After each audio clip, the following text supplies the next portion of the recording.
Planning a trip outside of Belize for business, medical reasons, or a vacation? The right way to get foreign currency is through a dealer authorized by the central bank.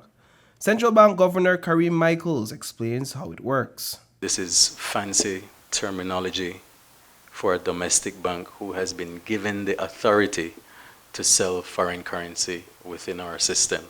And there is a limit to how much foreign currency any single individual can receive from an authorized dealer. As it stands now, you could get US $250 per day, while those traveling for medical and vacation purposes can get US $3,000 each. This is for the entire trip. Customers have been saying the limit is too tight, so the central bank is bumping it up to $10,000 across the board. Now picture this. You can find an unauthorized ATM inside a casino in Belize that spits out US currency.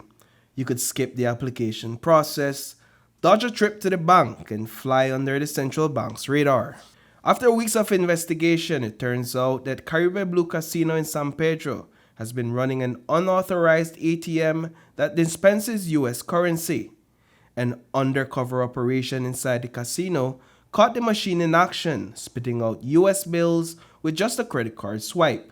Today we had the chance to ask the central bank's governor, the head of the regulatory body, some pressing questions about this situation.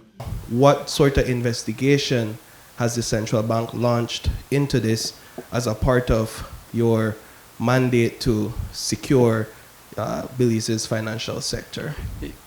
Yeah, I'm sure you will appreciate that I can't say much on that because it is a live investigation and one that began well before your media house started to run this story.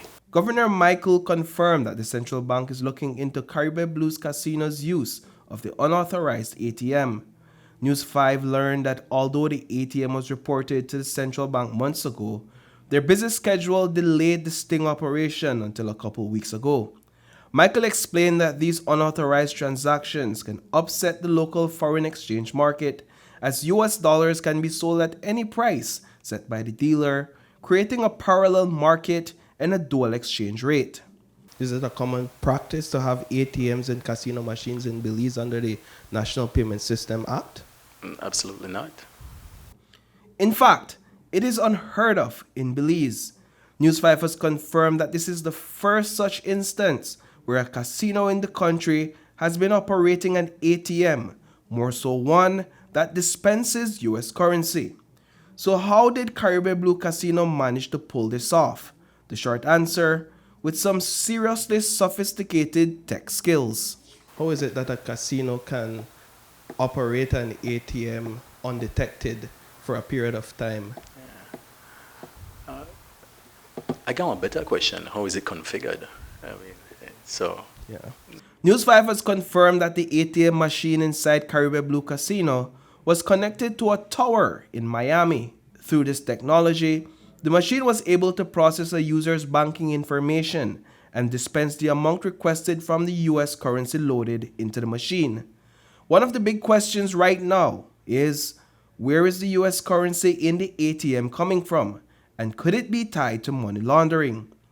Michael mentioned that the Financial Intelligence Unit oversees casinos, so they'll need to figure out these answers. Interestingly, both the Central Bank and the FIU are part of the National Anti-Money Laundering Committee. Central Bank is a member or part of NAMLAC. The Central Bank has supervisory authority for the financial institutions that I listed earlier in the presentation. Casinos and these other non-financial entities fall under another member of NAMLAC, namely the FIU. Despite our calls and messages, the director of the FIU has been radio silent for a couple weeks. On Tuesday, Bob Bonara, the chairman of the Gaming Control Board, mentioned that the board doesn't have authority over financial regulations.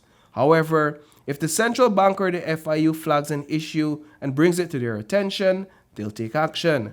This investigation has highlighted a gap in cooperation between these entities, which Michael confirmed. So how would you all receive information or become aware of these sort of suspicious transactions, if not through the Gaming Control Board, through the FIU? Yeah, absolutely. Because there again is the supervisory authority. Now there is an opportunity. I think this is what you're suggesting, is whether or not there can be greater cooperation among all entities such as this, because it is one anti-money laundering framework. And again, there's a NAMLAC committee where such things can be presented and tabled, and everybody is involved. News 5 has confirmed that Caribi Bleu Casino will receive a cease and desist order by Friday as the central bank and the FIU continue their investigation. When the central bank establishes that Caribi Bleu Casino acted in contravention of the law, the director, general manager, and secretary can be held liable, at least under the Exchange Control Act. We'll keep following the story and push for answers from the FIU about its investigation into the source of the funds. Reporting for News 5, I am Paul Lopez.